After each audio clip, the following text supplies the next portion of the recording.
Hello guys, ನಮ್ಮ ಜೀವನದಲ್ಲಿ ಒಮ್ಮೆ ಆದರೂ ಹಲ್ಲು ನೋವು ಬಂದೇ ಬರುತ್ತೆ. ಇಂಥ ಸಮಯದಲ್ಲಿ ಬಹಳ ಜನ ಮೊದಲಿಗೆ ಮಾಡೋದು ಇನ್ನು ಅಂದ್ರೆ ಲವಂಗ ತೆಗೆದುಕೊಂಡು ಹಲ್ಲಿಗೆ ಇಡುವುದು. ಇದು ನಮ್ಮ ಅಜ್ಜ ಅಮ್ಮಂದಿರ ಕಾಲದಿಂದ ನಡೆದು ಬಂದ ಮನೆಮದ್ದು. ಅಂದ್ರೆ ಲವಂಗ ನಿಜವಾಗಿಯೂ ಏನು ಮಾಡುತ್ತೆ? ಇದು ಹಲ್ಲು ನೋವು ಸಮಸ್ಯೆ ಸರಿ ಮಾಡುತ್ತಾ ಅಥವಾ ಕೇವಲ ನೋವು ಮರೆ ಮಾಡುತ್ತಾ? ಇವತ್ತು ಈ ವಿಡಿಯೋದಲ್ಲಿ ನಿಮಗೆ ಲವಂಗದ ಬಗ್ಗೆ ಸಂಪೂರ್ಣ ಮಾಹಿತಿ ತಿಳಿಸಿಕೊಡುತ್ತೇನೆ. ಲವಂಗವನ್ನ ಬಳಸಬೇಕಾ ಬೇಡವಾ, ಎಷ್ಟು ಬಳಸಬೇಕು, ಎಲ್ಲಿ ಸ್ಟಾಪ್ ಮಾಡಬೇಕು ಎನ್ನುವುದನ್ನ ನೋಡೋಣ. ಲವಂಗ ನೋವಿಗೆ ಹೇಗೆ ಕೆಲಸ ಮಾಡುತ್ತೆ? ಲವಂಗವನ್ನ ಹಲ್ಲಿಗೆ ಇಟ್ಟಾಗ ಬಹಳ ಜನಕ್ಕೆ ಸ್ವಲ್ಪ ಹೊತ್ತಲ್ಲಿ ನೋವು ಕಡಿಮೆಯಾದಂತೆ ಅನಿಸುತ್ತೆ. ಅದಕ್ಕೆ ಕಾರಣ ಲವಂಗದಲ್ಲಿ ಇರುವ ಒಂದು ನೈಸರ್ಗಿಕ ತೈಲ. ಈ ತೈಲ ಹಲ್ಲಿನ ನರಗಳ ಮೇಲೆ ಸ್ವಲ್ಪ ಸಮಯ ಕೆಲಸ ಮಾಡುತ್ತೆ. ಇದು ನರಗಳ ಸಂವೇದನವನ್ನು ತಾತ್ಕಾಲಿಕವಾಗಿ ಕಡಿಮೆ ಮಾಡುತ್ತೆ. ಅದರ ಪರಿಣಾಮವಾಗಿ ನೋವು ಕಡಿಮೆ ಆದಂತೆ ಆಗುತ್ತೆ. ಆದ್ರೆ ಇಲ್ಲಿ ಮುಖ್ಯ ವಿಷಯ ಏನು ಅಂದ್ರೆ ಲವಂಗ ನೋವಿನ ಕಾರಣವನ್ನ ತೆಗೆದು ಹಾಕೋಲ್ಲ, ನೋವಿನ ಅನುಭವವನ್ನ ಮಾತ್ರ ಸ್ವಲ್ಪ ಸಮಯ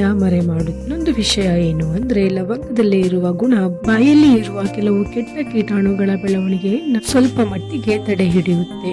ಆದ್ದರಿಂದ ನೋವು ಹೆಚ್ಚಾಗುವ ಪ್ರಕ್ರಿಯೆ ತಾತ್ಕಾಲಿಕವಾಗಿ ನಿಧಾನವಾಗುತ್ತದೆ. ಆದ್ರೆ ಇದು ಸೋಂಕನ್ನ ಸಂಪೂರ್ಣವಾಗಿ ಗುಣಪಡಿಸುವ ಶಕ್ತಿ ಹೊಂದಿಲ್ಲ.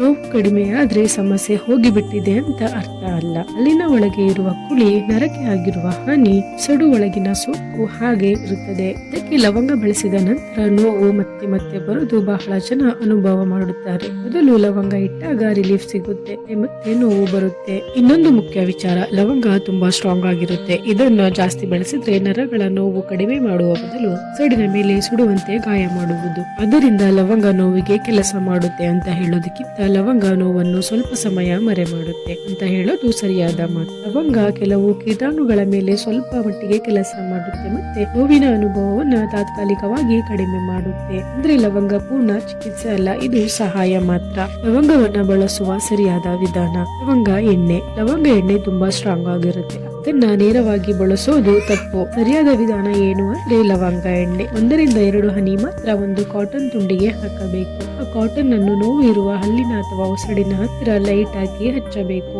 ಜೋರಾಗಿ ಒತ್ತಬಾರದು.